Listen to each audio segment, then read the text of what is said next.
संत श्री भीखा साहब तपोस्थली प्रयागीर कुटी आज भक्ति और श्रद्धा के रंगों में सराबोर हो गई। यहाँ से एक विशाल कलश यात्रा निकाली गई जिसमें आस्था का सैलाब उमड़ पड़ा। सैकड़ों की संख्या में स्त्री पुरुष बच्चे और बुजुर्ग इस यात्रा में शामिल हुए। महिलाओं ने सिर पर कलश धारण कर यात्रा को और भी दिव्य बना दिया। घोड़े, डीजे और ध्वज पताकाओं से सजी कलश यात्रा का दृश्य मनमोहक था। यात्रा मार्ग पर हर तरफ भक्तिमय माहौल था। जैसे जैसे कलश यात्रा आगे बढ़ रही थी, गांव और क्षेत्र के लोग पुष्प वर्षा कर और आरती उतार कर इसका भव्य स्वागत कर रहे थे। कलश यात्रा संत श्री भीखा साहब की जन्मस्थली से होते हुए वापस तपोस्थली पर जाकर समाप्त हुई। इस कलश यात्रा के साथ ही 16 मार्च से शुरू होने वाले श्री मानवता अभ्युदय महायज्ञ एवं मूर्ति स्थापना का आगाज हो गया है। महायज्ञ का शुभारंभ 16 मार्च 2025 को प्रातः 7 बजे से होगा। श्री श्री 108 महात्मा श्री गुजराज दास जी के मार्गदर्शन में आयोजित इस महायज्ञ का उद्देश्य मानव कल्याण और अधर्म का नाश करना है। पूर्णाहुति एवं भंडारा 24 मार्च 2025 को दोपहर से शाम तक आयोजित किया जाएगा।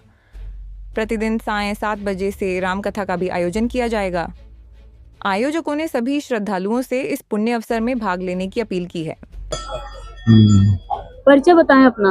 हम गैराज दास जी महाराज शिष्य संत श्री गंगा रामदास जी महाराज रागरी कुटी समरावल।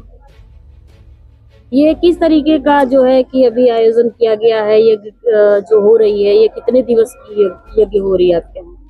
ये 16 मार्च से चल के 24 मार्च को उनको भंडारा पूर्णाहुति होगा यज्ञ का। ये मानवता अभ्युदय यज्ञ है।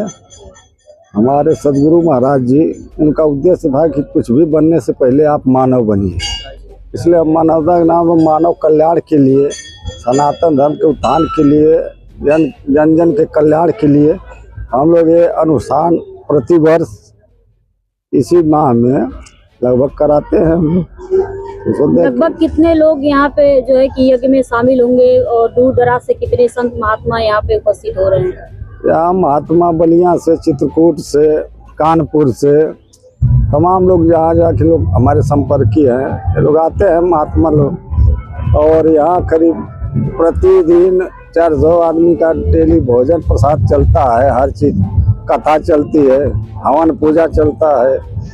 और उसके बाद 24 तारीख को भंडारा में जितने लोग आएंगे, जितना आ जाए, सबकी जैसे भोजन प्रसाद की जो है व्यवस्था की जाती है। इससे आप क्या संदेश देना चाहते हैं जनहित में? हम जनहित के लिए ही ये संदेश है कि मानवता का ह्रास होता जा रहा है।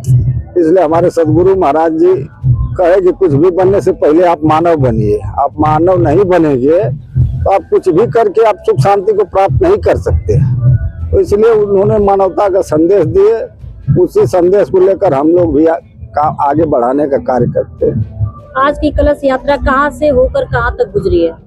आज की कलश यात्रा प्रयागरी से धनहुआ, बबुरा धनहुआ होते हुए सेंदुरी और देवरा होते हुए हम बोहना से होते हुए हम लोग प्रयागरी कुटी स्थान।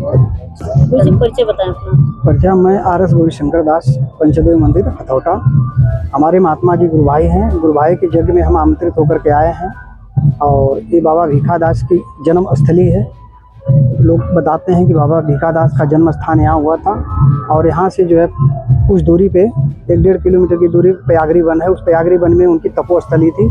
वहाँ से तप किए। तप करने के बाद जन कल्याण बहुत से कार्य किए, लोगों का भला किए और उनके रहते जग भंडारा करवाते थे। अब वो जो है ईश्वर को प्राप्त हो गए हैं। इसलिए उनके शिष्य जो है। लगभग कितने लोग कलश यात्रा में शामिल हुए हैं? कलश यात्रा में तो कम से कम 500 से ऊपर ही जनता होगी। जी। आप क्या संदेश देना चाहते हैं? अब यही संदेश देना चाहते हैं कि ये अपने गुरु परंपरा को हमारे महाराज श्री श्री गजराज दास जी महाराज और अन्य साथी सहयोगी महात्मा लोग दूर दराज से आकर के इस परंपरा को आगे बढ़ा रहे हैं कि धर्म विलुप्त न हो, धर्म के प्रति लोगों की आस्था हो और जो है सच्चाई के रास्ते पे चल करके लोग पहले मानव बने। मानव बनना अनिवार्य है।